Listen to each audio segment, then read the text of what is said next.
Guys, नमस्ते। और आप सब कैसे हैं? आशा है कि आप लोग अच्छे ही हैं। आज हम आए हैं प्रधान जी के यहाँ।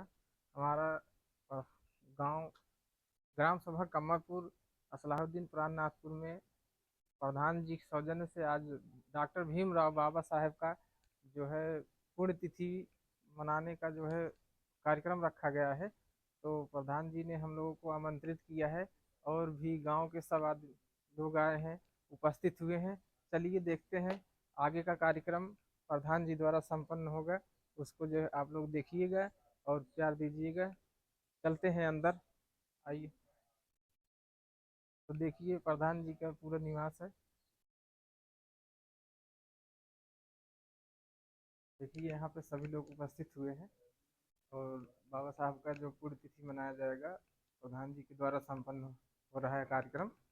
तो आइए यहाँ पर बाबा जी का थोड़ा माल्यार्पण करते हैं, श्रद्धांजलि देते हैं उनको।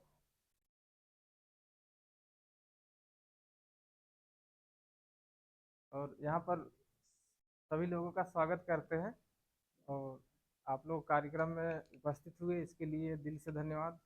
और यहाँ पर जो कार्यक्रम प्रधान जी द्वारा हो रहा है आप लोग उसमें सहयोग दिए इसके लिए भी धन्यवाद।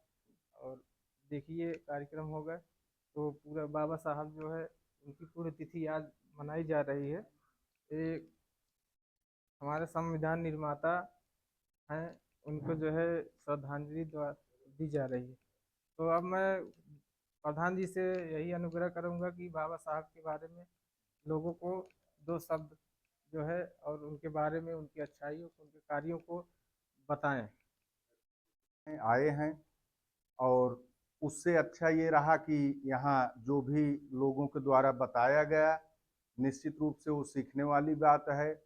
कुछ रवि जी ने बताया, कुछ रुनझुन ने बताया। रुनझुन ने तो कमाल ही कर दिया, मुझे भी नहीं लगता था कि रुनझुन इतना पढ़ी है साहब के बारे में। और जैसा रवि ने बताया कि बाबा साहब का एक लक्ष्य था, एक ध्येय था कि आप सभी शिक्षित बनिए, समाज शिक्षित होना चाहिए। समाज शिक्षित होगा, परिवार सुदृढ़ होगा, आप मजबूत होंगे। और जब समाज मजबूत होगा, परिवार मजबूत होगा तो आपका यह देश मजबूत होगा, भारत मजबूत होगा, आपका राष्ट्र मजबूत होगा। दूसरी बात, अभी इसने बताया बेटी सबको अधिकार दिलवाए, वो एक्सप्लेन नहीं कर पाई। जो बाल मजदूरी के विपरीत कानून बना है, संविधान में बनाया गया है कि कोई भी व्यक्ति बाल मजदूरी नहीं करवा सकता है, वो बाबा साहब की ही देन है। और इसी के साथ बाबा साहब बच्चों के लिए भी किए हैं, तो महिलाओं के लिए भी उन्होंने कानून बनाया। महिलाओं को संरक्षण जो प्राप्त हो रहा है आज उन्हीं की देन है। मजदूरों के लिए भी बाबा साहब ने उस समय चिंता किए थे, जो सामाजिक बीमा वगैरह आपको मिलता है, सामाजिक सुरक्षा मिलती है सरकार द्वारा, वो आपके संविधान के ही नाते मिलती है, संविधान के अधिकार के नाते ही मिलती है। तो बाबा साहब के बारे में जितना भी आपको बताया जाए वो कम है। बाबा जी एक सच्चे देशभक्त थे, राष्ट्रभक्त थे, समाज के परम हितैषी थे। समाज के लिए भी आपने किया है और आपने देश के लिए भी किया है। जोगेंद्र नाथ मंडल की कहानी आप सब जानते होंगे। देश का बंटवारा होता है, दो नेता थे उस समय समाज में, दोनों एक ही बिरादरी के थे, दलित जात के थे, जोगेंद्र नाथ मंडल और परम पूज्य बाबा साहब डॉक्टर भीमराव अंबेडकर जी। देश का बंटवारा हुआ, पाकिस्तान अलग हो गया। जिन्ना वहाँ के जो संस्थापक बने, जिन्ना ने ऑफर दिया डॉक्टर साहब को कि आप यहाँ रहोगे, कुछ नहीं आपको मिलने वाला है, आप पाकिस्तान चलिए, मैं आपको अपने यहाँ कैबिनेट मंत्री बनाऊंगा। बाबा साहब ने कहा कि मैं जिस धरती में जन्म लिया हूँ, जिस नाम से जाना गया हूँ, मैं उस राष्ट्र को छोड़ करके नहीं जाऊंगा।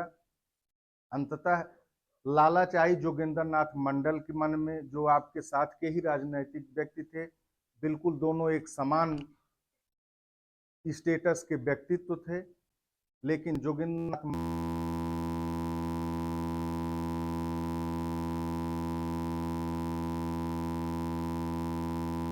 लेकिन इतनी यातनाएं वहां इनको दी जाती हैं, इतना इनको प्रताड़ित किया जाता है कि ये मंत्री होते हुए भी 6 महीने साल भर में इस्तीफा दे देते हैं।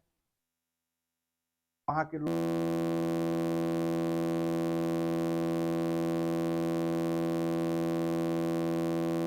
हो गया था, सीमाएं आपकी बढ़ चुकी थी।